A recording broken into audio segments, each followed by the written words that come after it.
Bonjour, je m'appelle Delforge Juliette. Je suis actuellement à l'école de préparatrice en pharmacie hospitalière à l'Institut Gernesrieux de Lille.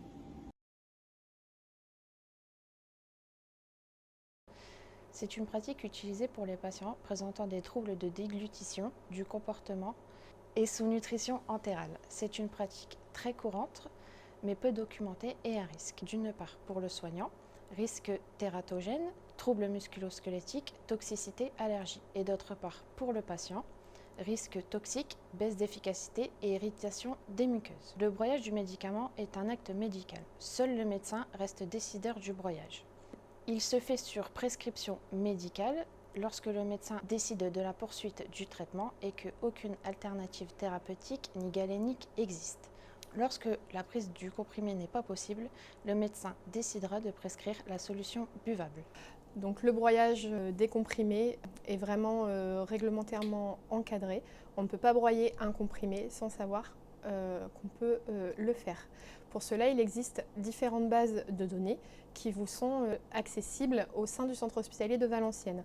Tout d'abord, il existe dans la GED un fichier qui regroupe toutes les alternatives thérapeutiques qui sont disponibles chez nous. Vous avez également le site de la Société française de pharmacie clinique qui répertorie, selon ces données, les médicaments qui peuvent être broyés ou non, ou les gélules qui peuvent être ouvertes ou non.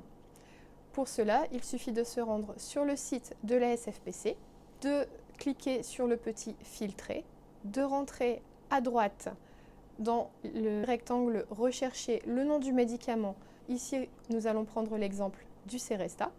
Quand vous voyez un petit mortier avec un pilon, le médicament peut être écrasé. Vous avez sur la droite un petit œil. Si vous cliquez dessus, vous avez accès à la fiche de renseignement qui vous détaille plus d'informations. Si on reprend l'exemple du Lasix, dans les informations complémentaires figure l'alternative du Lasix solution buvable.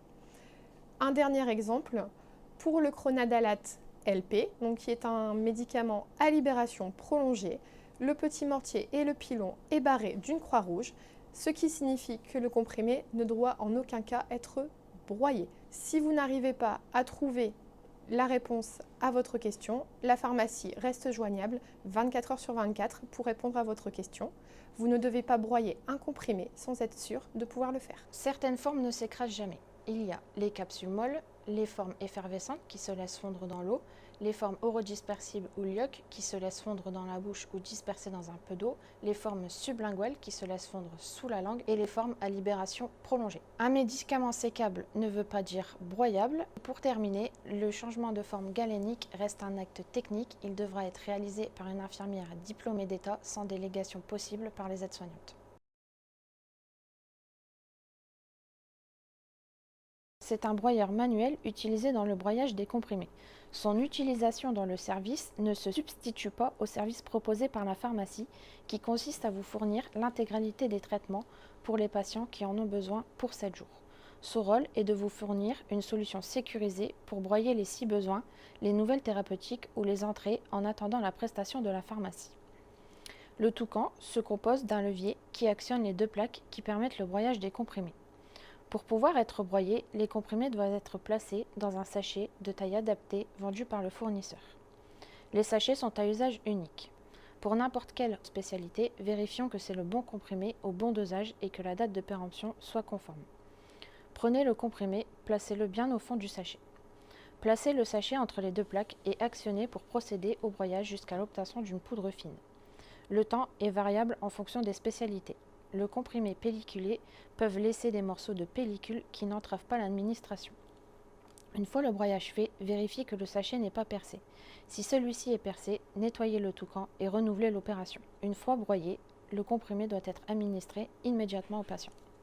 À la fin de votre poste, le toucan devra être décontaminé. Premièrement, une décontamination chimique à l'aide d'une pince cochère et d'une compresse d'alcool des plaques en métal. Deuxièmement, une décontamination microbiologique de la totalité de la surface du toucan à l'aide d'une lingette de détergent désinfectant ou d'une chiffonnette imbibée de désinfectant.